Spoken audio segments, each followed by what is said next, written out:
ఎవరిని బాయ్కాట్ చేయలేదు. సాక్షి రావాలి కదా, కొంచెం పైకి లేదు. వాళ్ళు కూడా మేము వచ్చినప్పుడు ఎంక్వైరీ చేయాలి, వాళ్ళు క్వశ్చన్లు అడగాలి కదా మమ్మల్ని. టీవీ అనేది ఎవరైతే ఇద్దరు వార్తలు ఎక్కువ రాస్తారో వాళ్ళే రాలేదా? అందరికీ నమస్కారాలు. ఈరోజు ఆలగడ్డ పట్టణంలో డయేరియా కేసెస్ ఎక్కువ అవుతున్నాయి.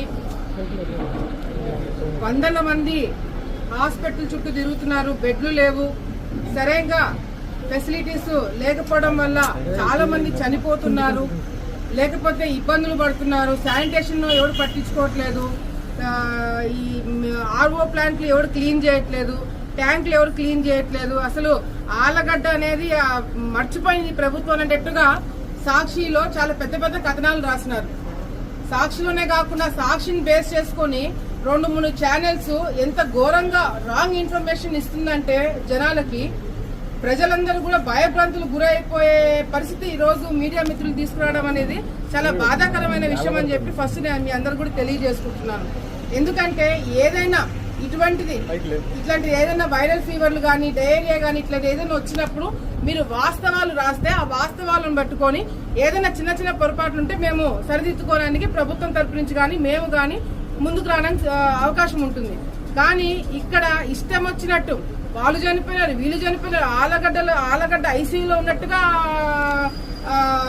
పేపర్లలో రాస్తుంటే వినడానికి చూడడానికి కూడా చాలా బాధాకరంగా ఉంది. ఎందుకంటే మీడియా అనేది బాధ్యత కలిగిన మీరు వ్యక్తులు ఒక కరెక్ట్ ఇన్ఫర్మేషన్ ఇవ్వాలా. ఎందుకు ఇంత బాధగా చెప్తున్నామంటే ఈరోజు రాష్ట్రంలో అన్ని చోట్ల బాగానే ఉంది, ఒక ఆలగడ్డలో మాత్రమే చాలా ఘోరాలు జరిగిపోతున్నట్టుగా రాస్తున్నారు. ఇక్కడ ప్రభుత్వంలో ఉన్న ప్రతి ఒక్క అధికారి, కలెక్టర్ గారి దగ్గర నుంచి కింద స్థాయిలో పనిచేసే ప్రతి ఒక్కరు కూడా ఈరోజు ఫీల్డ్ మీద ఉండి జ్వరాలు వచ్చేదానికి కానీ, లేకపోతే డయేరియా కేసులు కానీ ఎంత జాగ్రత్తగా టేకప్ చేస్తున్నారు అనేది కూడా మీరు గమనించలేకపోతున్నారు.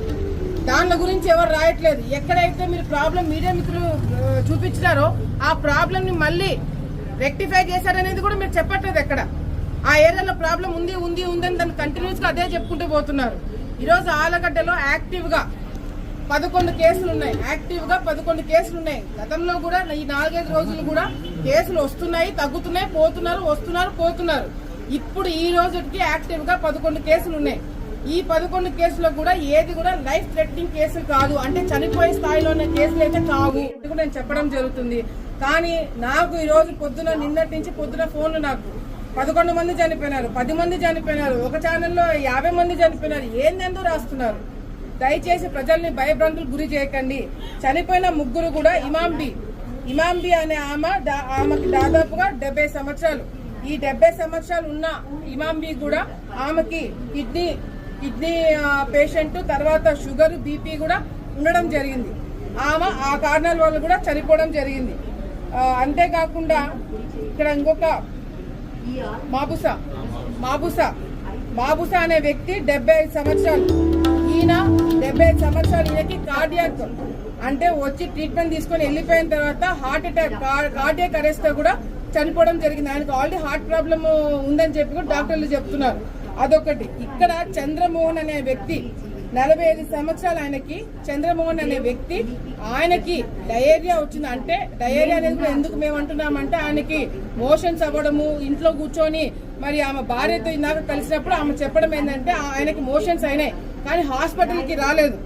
గవర్నమెంట్ స్టాఫ్ కూడా వచ్చి, మన ఏఎన్ఎం వాళ్ళు కూడా వచ్చి ఏం బాగాలేకపోతే రండి హాస్పిటల్కి మేము తీసుకుపోతామంటే కూడా లేదు, నాకు బాగుంది అని చెప్పడం వల్ల అక్కడ ఆయన హాస్పిటల్కి మేము తీసుకెళ్ళలేకపోయినాము.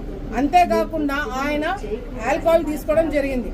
ఈ నిమజ్జన ఆ టైంలో కూడా ఆల్కహాల్ ఎక్కువ తీసుకోవడంతో ఆయనకు ముందుగానే అలవాటు ఉందంట. ఆల్కహాల్ తీసుకోవడం వల్ల కావచ్చు ఆయన నాకు ఏమి కాలేదు